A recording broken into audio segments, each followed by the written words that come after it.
An open letter to Reince Priebus. Today, I received the 2014 Congressional District Census sent to me under your imprimatur.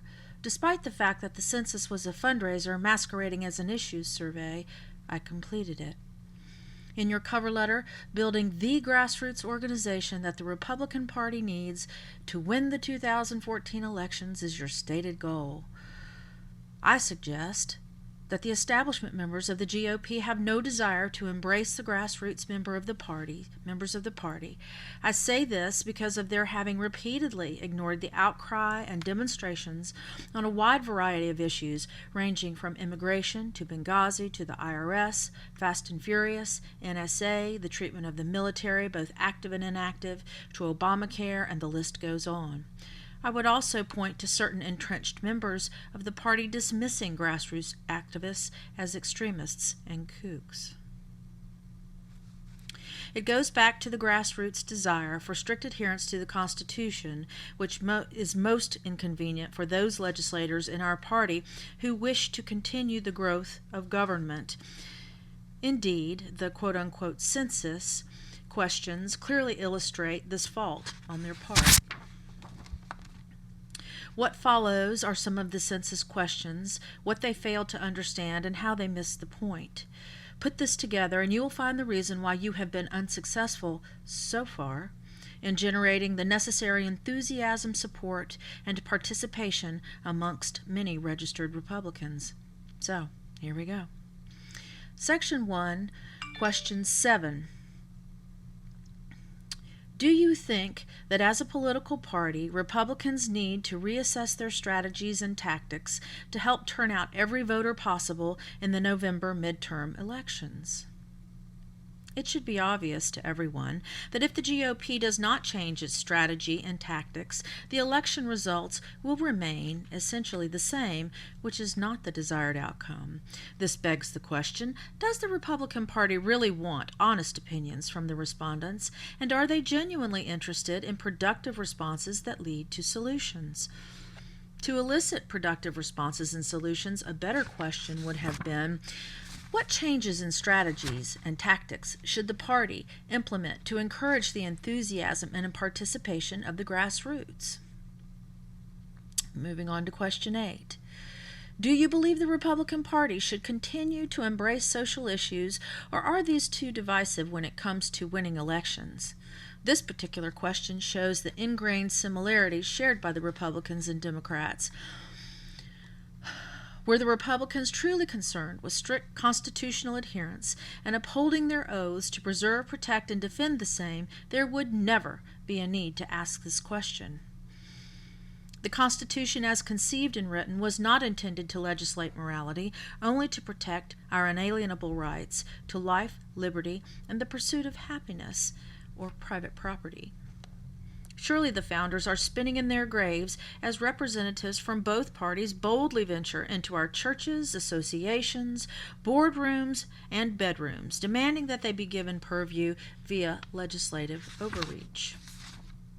They therefore address matters and make pertaining laws not contained within the enumerated powers of our Constitution. On to Question 9. Please register your opinion on the following social issues: school prayer, ban burning of the flag, ban human cloning, ban all abortions, faith-based initiatives, prohibit same-sex marriage, ban federal funds for abortions. Here again, establishment Republicans fail to acknowledge that these issues either were already addressed in the Constitution or do not fall within the enumerated powers, which means they are to be taken up by the states or the people wherein the power resides as per the 10th Amendment. School prayer is a First Amendment freedom of religious issue. Flag burning is a First Amendment freedom of expression issue. Human cloning, 10th Amendment, not enumerated. Abortion, Declaration of Independence as protection of life, liberty, and the pursuit of happiness. Faith-based initiatives, First Amendment, freedom of religion. Same-sex marriage, First Amendment, freedom of religion. In Section 2, which is General Issues, Question 2 says, please indicate the top 3 issues that you believe are most important to people in your area.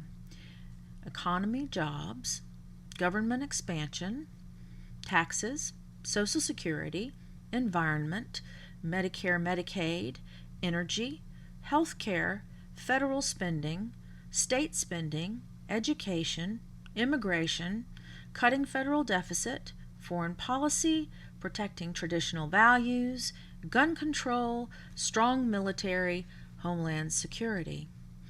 Contained in the list of 18 items, only 8 concern federal representatives: government expansion, taxes, federal spending, immigration, cutting the federal deficit, foreign policy, strong military, and homeland security.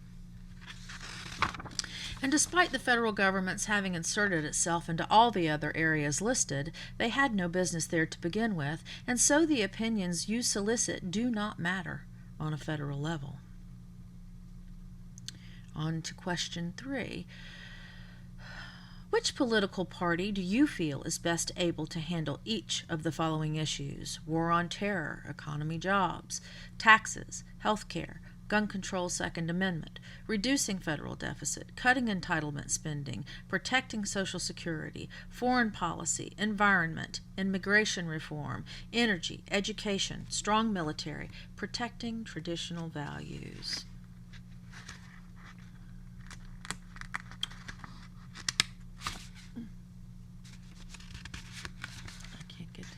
Page. The answer to this question is neither. Both political parties are complicit in growing government, the deficit, racial unrest, the immigration crisis, and so on ad nauseum, which, if you don't know, means to the point of nausea. In other words, establishment Republicans make the grassroots sick. The Republican and Democrat parties are but 2 sides of the same coin, and I can't find a dime's worth of difference between the two. So if it is the intent of the GOP to win this election cycle, and you know they can't do it without the grassroots, they must quit behaving like bureaucrats and Democrats immediately, take a fearless and honest look at their oath of office and what it demands, and maybe even pretend that they will only be there in Washington, D.C. between now and the election, and then get as much done as possible. Thanks for taking the time to watch this. Please share it. Perhaps it'll get to Reince Priebus. God bless you, and God bless America.